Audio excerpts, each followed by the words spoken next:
بسم الله والصلاة والسلام على أشرف الأنبياء والمرسلين نبينا محمد وعلى آله وأصحابه ومن تبعهم بإحسان إلى يوم الدين ثم أما بعد. Nous allons étudier aujourd'hui bi'idhnillahi ta'ala dans la leçon numéro 3, la Hamza. La Hamza est un signe de l'alphabet arabe pour indiquer une pause glottale qui est un arrêt soudain de la voix qui se produit dans certaines prononciations. Donc nous avons ici les variantes du Hamza. Nous avons la première variante qui est la Hamza au-dessus de la ligne. Nous retrouvons cette variante en milieu de mot et en fin de mot. Nous allons directement voir sur notre tableau. Donc,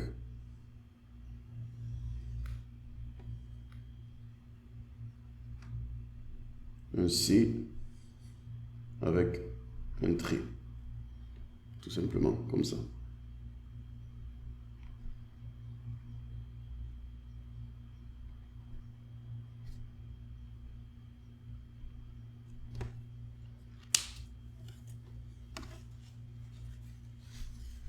Nous allons voir un exemple de mot.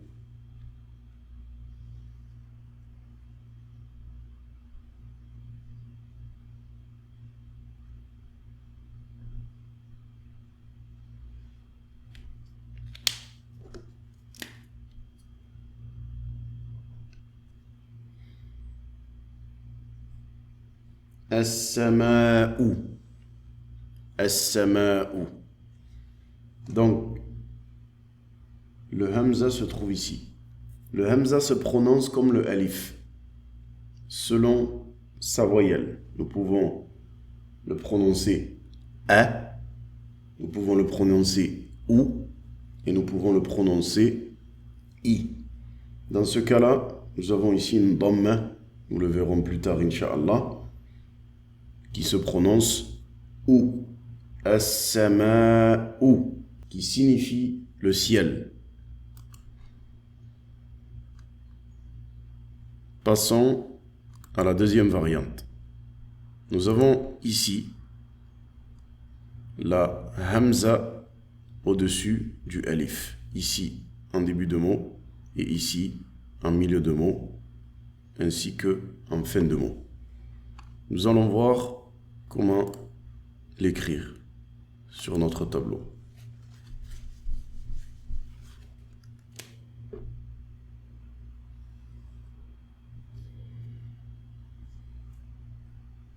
Un alif et au-dessus un hamza.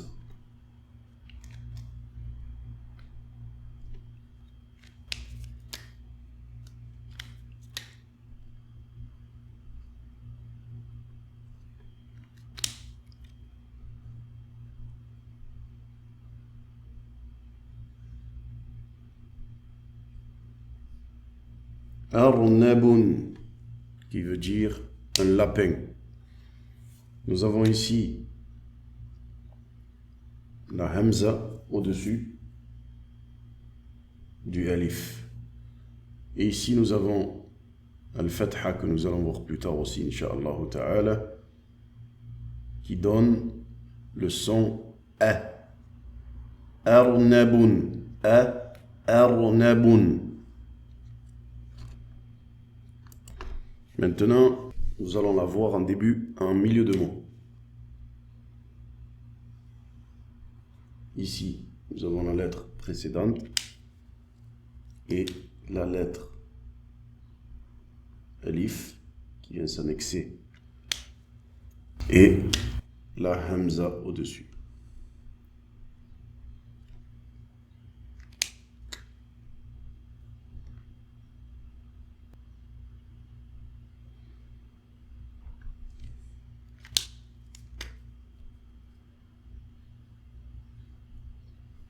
Sa'ala, sa'ala, qui veut dire poser une question.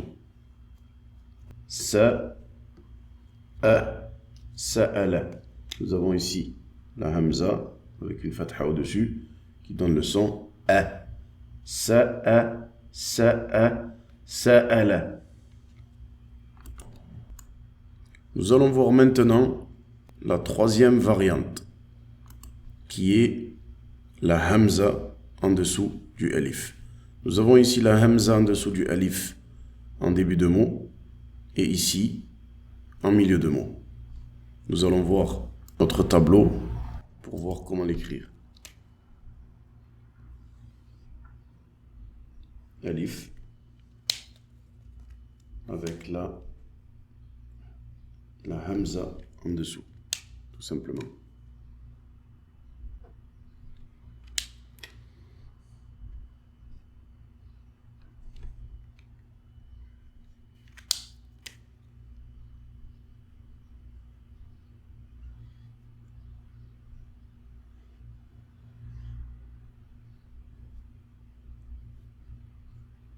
Ismaïlou. Ismaïlou. Ici, nous avons la hamza en dessous du alif. Elle se prononce toujours i. Quand elle est en dessous du alif, elle se prononce toujours i. Ismaïlou. Maintenant, nous allons la voir en milieu de mot.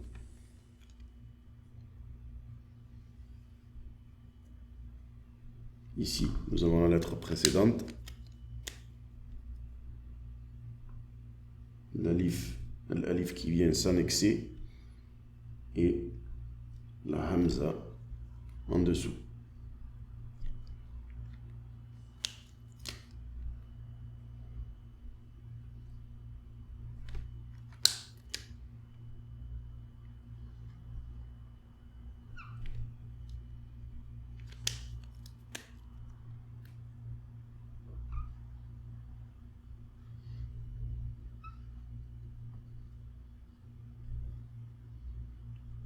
Bi'ihsanin.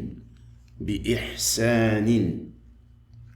Ici, nous avons la hamza en dessous du alif en milieu de mot. Bi'ihsanin qui veut dire avec bonté. Quand elle est en dessous du alif, elle se prononce toujours i. Bi'ihsanin.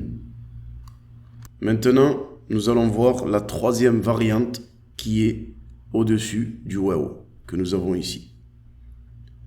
Donc, nous avons ici, en milieu de mot, sous sa forme isolée, et ici, en milieu de mot, sous sa forme annexée. Nous allons voir directement vers notre tableau comment l'écrire. Tout simplement, un waw, comme ceci, et la hamza.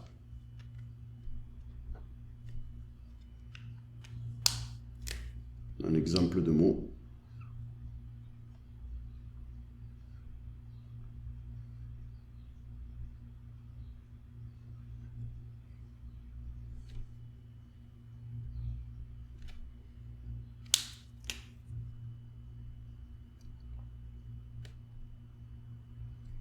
Ru'usun. Ici, nous avons la hamza et au-dessus une dhamma qui fait le son ou. Ru'usun qui veut dire des têtes, le pluriel de tête. Maintenant, nous allons le voir en milieu de mot sous sa forme annexée. Ici, nous avons la lettre précédente avec le waw et la hamza au-dessus.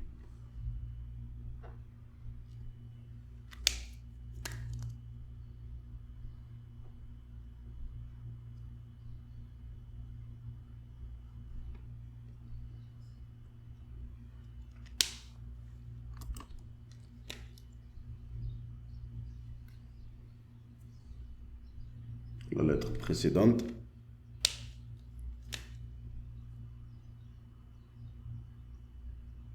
avec le waw et la hamza.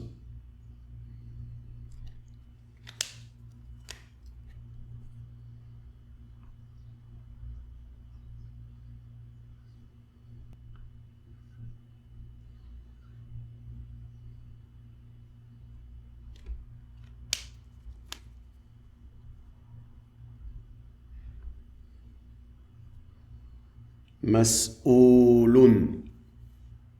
Mas'oulun, qui veut dire responsable. Ici, nous avons la hamza au-dessus du waw qui donne le son ou avec la dhamma. Ou. Mas'oulun. Maintenant, nous allons voir ensemble, bi'idnillahi ta'ala, la dernière variante du hamza, la hamza au-dessus du ya. Ici, nous avons en milieu de mot, sous cette forme-là, lorsque la lettre qui la précède ne peut pas s'annexer à la lettre suivante. Ici, en milieu de mot, sous sa forme annexée. Ici, en fin de mot, sous sa forme isolée. Et ici, en fin de mot, sous sa forme annexée. Nous allons voir ensemble, bi'idnillah, vers notre tableau. Comme ceci, avec la hamza au-dessus.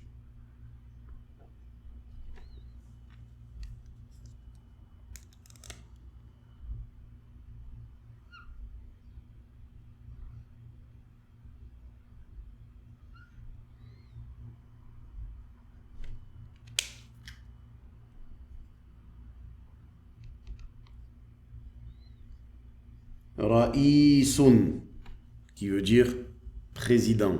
Ra'isun. Ici, nous avons la hamza qui est au-dessus du ya et la kesra qui se trouve en dessous, qui se prononce i. Ra'isun, qui veut dire président. Maintenant, nous allons la voir en milieu de mot sous sa forme annexée.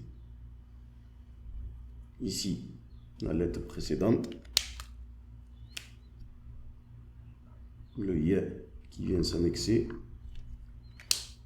et la hamza au-dessus.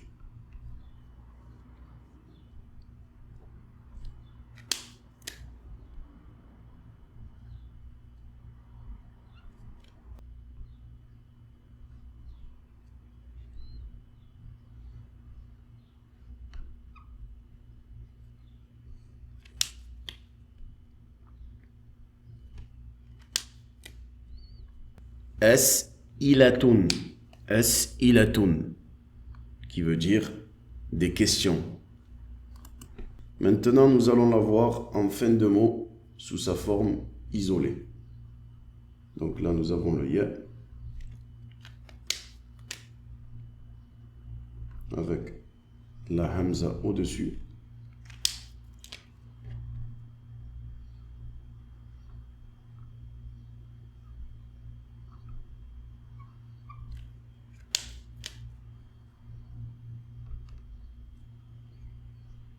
Imri'in, imri'in. Ici nous avons la hamza avec un tanwin en dessous. Tanwin bil kasr. Nous le verrons plus tard, incha'Allah. Qui se prononce in. Imri'in. Imri'in, qui veut dire un homme. Dans le Coran al-Karim, nous pouvons trouver la hamza dans cette variante sous le ya. Comme ceci. Comme Allah subhanahu wa ta'ala l'a dit dans le Coran, لِكُلِّ امْرِئٍ يَوْمَئِذٍ شَأْنٌ يُغْنِيهِ. Et cette écriture est spécifique au Coran al-Karim. Et maintenant, nous allons la voir en fin de mot sous sa forme annexée.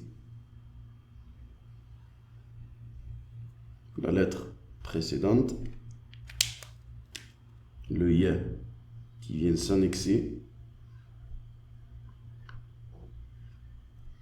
avec la hamza au-dessus.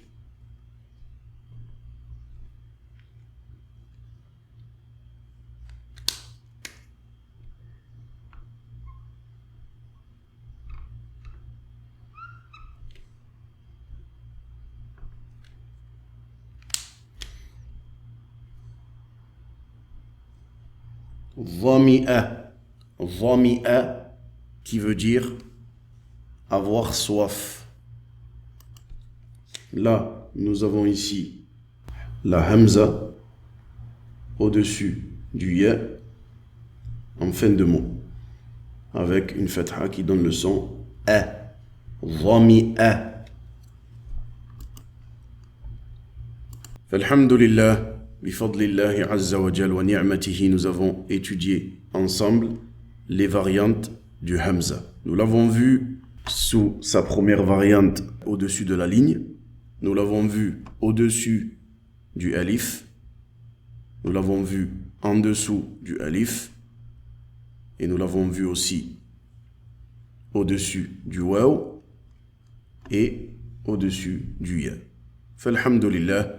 وصل اللهم وبارك على نبينا محمد وعلى آله وأصحابه ومن تبعهم بإحسان إلى يوم الدين وآخر دعوانا أن الحمد لله رب العالمين.